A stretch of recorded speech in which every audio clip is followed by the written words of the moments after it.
Bismillahirrahmanirrahim. Assalamualaikum warahmatullahi wabarakatuh.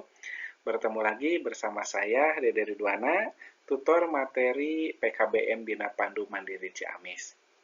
Semoga semua warga belajar di PKBM Bina Pandu Mandiri Ciamis selalu diberikan kesehatan, kelancaran dalam berbagai macam hal, dan diberikan rezeki yang berlimpah. Amin ya Allah ya Rabbal Alamin. Pada kesempatan kali ini, kita masuk ke materi dinamika persatuan dan kesatuan bangsa, masa-masa revolusi kemerdekaan. Masa penjajahan. Era penjajahan Indonesia dimulai pada abad ke-17, ketika Belanda menguasai wilayah Nusantara dan menerapkan sistem kolonial. Selama lebih dari 3 abad, Indonesia berada di bawah pemerintahan kolonial Belanda, di mana sumber daya alamnya dimanfaatkan dan kebijakan politik serta ekonomi diatur oleh pihak kolonial, menyebabkan tantangan dan perjuangan panjang bagi rakyat Indonesia.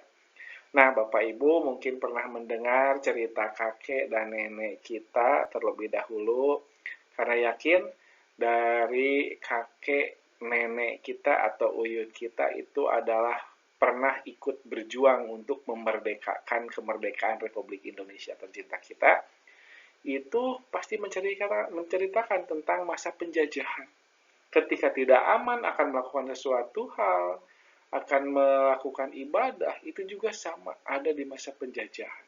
Ya, kalau misalkan kita melihat di film-film pada masa dahulu ketika ada para penjajah, yang mana penjajah tersebut terus menjajah bukan hanya dari segi ekonomi saja, tapi dari sumber daya alam juga. Sumber daya alam Indonesia itu diambil semuanya, ya, diambil semuanya, dikeruk semuanya, gitu. Kita hanya dengan istilah ada pekerja rodi yang tanpa ada buruhnya, ya, yang tanpa ada penghargaannya, itu. Kemudian yang kedua ada gerakan nasionalisme Indonesia. Gerakan nasionalisme Indonesia adalah inisiatif yang berkembang pada awal abad ke-20 yang mencapai kemerdekaan dari pemerintahan kolonial. Inisiatif ini ditandai dengan berkembangnya kesadaran identitas nasional dan perjuangan politik melalui berbagai organisasi pergerakan nasional yang berperan penting dalam menggalang dukungan dan memobilisasi masyarakat untuk mencapai tujuan tersebut. Nah, gerakan nasionalisme Indonesia ini terjadi pada abad ke-20. Ya, sama-sama ini juga untuk memerdekakan negara kesatuan Republik tercinta kita ini. Ya, dari penjajahan pemerintahan kolonial Belanda. Ya. Kolonial itu apa sih? Kayak misalkan semut ada koloni-koloninya, jenis-jenisnya. Jadi berkumpul di situ ada kekuatan penuh. Ya, karena apa? Orang Belanda dari zaman dulu dari peralatan militernya juga sudah lebih lengkap. Ya, dilihat dari film-film itu dulu senjatanya itu di depannya ada tombaknya, kemudian bisa juga untuk menembak. Ya, kejadian banyak seperti itu. Ya, di film-film banyak menceritakan hal semacam itu. Ya, nah jadi ini terjadi pada abad ke-20 gerakan nasionalisme Indonesia ini. Ya, intinya untuk memerdekakan negara kesatuan Republik Indonesia. Kemudian proklamasi kemerdekaan 17 Agustus 1945.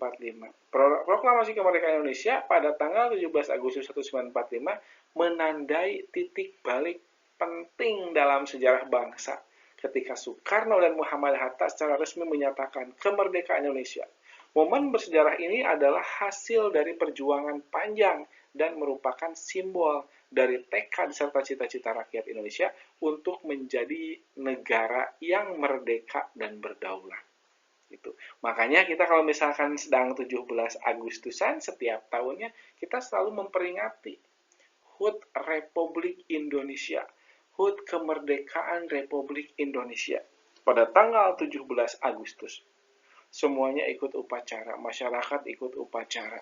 Dan sekarang, sampai tahun-tahun sekarang, sudah semakin banyak wawasan-wawasan dari seluruh masyarakat Indonesia yang mengetahui, oh ternyata memang kita itu merdeka pada tanggal 17 Agustus 1945. Ya, waktu itu presiden yang pertama yaitu Soekarno, Presiden Soekarno.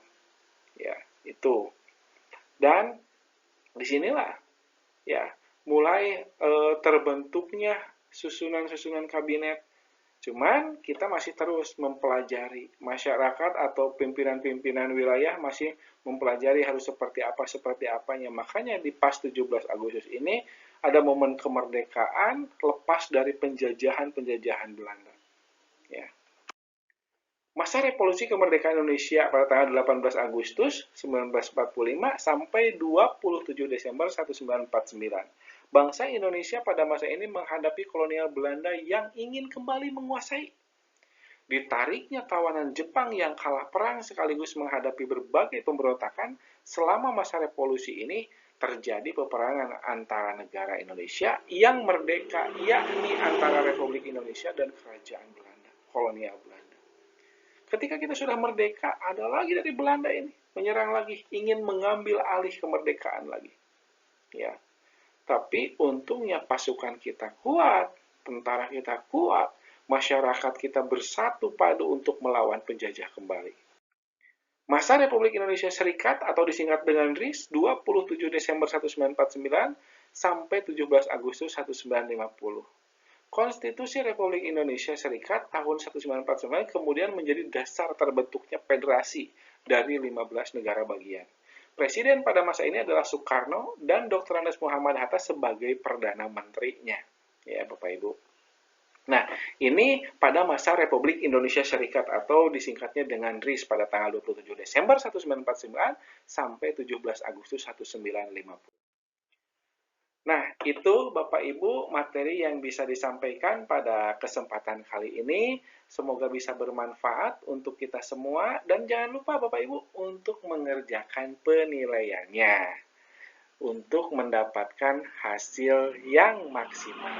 Itu saja Bapak Ibu yang bisa disampaikan. Akhir kata, wassalamualaikum warahmatullahi wabarakatuh.